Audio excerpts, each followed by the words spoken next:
Bonjour, bienvenue à la MLDS.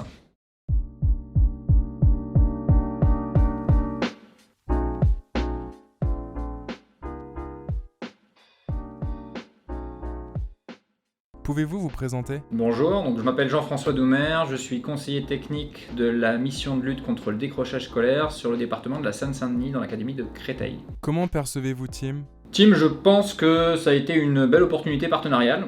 On s'est rencontrés en 2020 et puis on a progressivement mis en place d'abord une expérimentation et puis on est monté en puissance. Donc vraiment un partenaire solide, quelque chose qui a permis un parcours partagé, hybride, avec la mission de lutte contre le décrochage scolaire et qui donne maintenant des fruits intéressants. Définissez Tim en 3 mots. Je commencerai par tiers-lieu.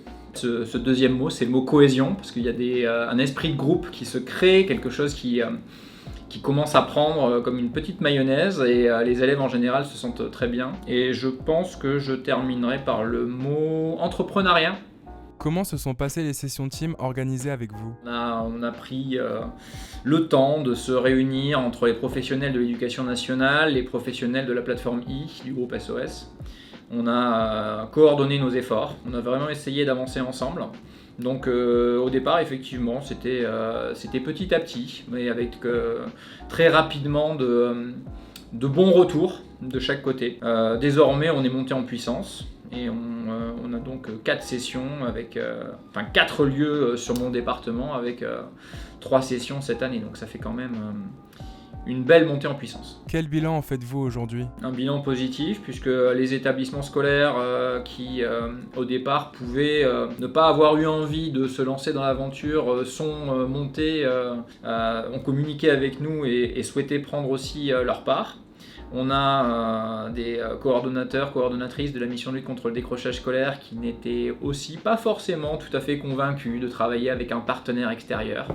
Et c'est devenu maintenant finalement quelque chose d'inscrit à l'intérieur des projets de la mission de lutte contre le décrochage scolaire. Donc on est vraiment parti de quelque chose d'exogène à quelque chose d'endogène, on va dire, qui revient à ce parcours partagé et hybride dont je parlais tout à l'heure. Qu'est-ce que Tim a apporté de plus par rapport à votre dispositif habituel? On a affaire à des professionnels qui ne viennent pas du tout du même horizon de formation que les professionnels de la mission de lutte contre le décrochage scolaire.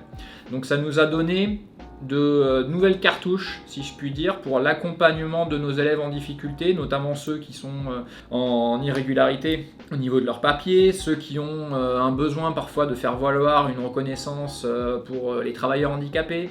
Voilà, c'est un apport à la fois technique, juridique sur des sujets que nous maîtrisons moins, et puis un autre regard sur la pédagogie. Qu'est-ce que vous diriez de Tim à vos collègues? En gros, ce que je leur ai dit, c'est que c'était un apport, une plus-value, que vous pouvez gagner à travailler avec vous. On avait aussi une capacité à aménager l'emploi du temps de nos jeunes. Ça permet de maintenir un lien avec l'établissement scolaire, avec le monde, entre guillemets, de l'éducation nationale, tout en commençant déjà à réfléchir à l'insertion professionnelle, à des sujets du monde du travail. Quel était votre moment préféré? Plutôt que des individualités, je dirais qu'il y a un collectif, et que c'est de ce collectif assez hétérogène au départ qu'on a tiré une belle richesse dans les différents bilans qu'on a pu faire.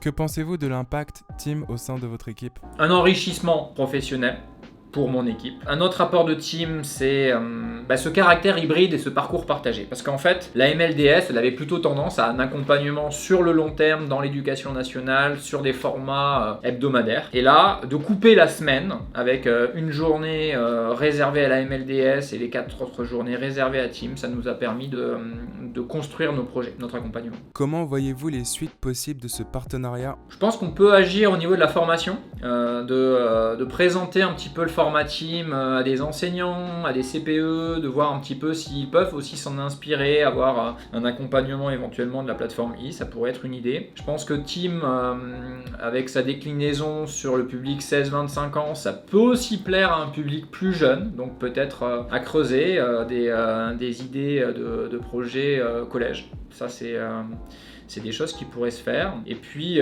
côté MLDS, moi j'ai vu des coordonnatrices qui ont vraiment inclus dans le projet annuel qu'elles conçoivent la Tim comme partie intégrante sur une période de 6 à 7 semaines dans l'année, donc comme une sorte de période de formation en externe et qui peut ensuite être retravaillée quand les jeunes reviennent dans le dispositif MLDS proprement dit au sein du lycée. Le mot de la fin ? Je crois que c'est définitivement le mot insertion, donc c'est plateforme I pour insertion. Nous, la mission de lutte contre le décrochage scolaire, elle a changé de nom en 2014, mais avant on s'appelait la mission générale d'insertion. Et donc finalement, je crois qu'on a quand même cette complémentarité.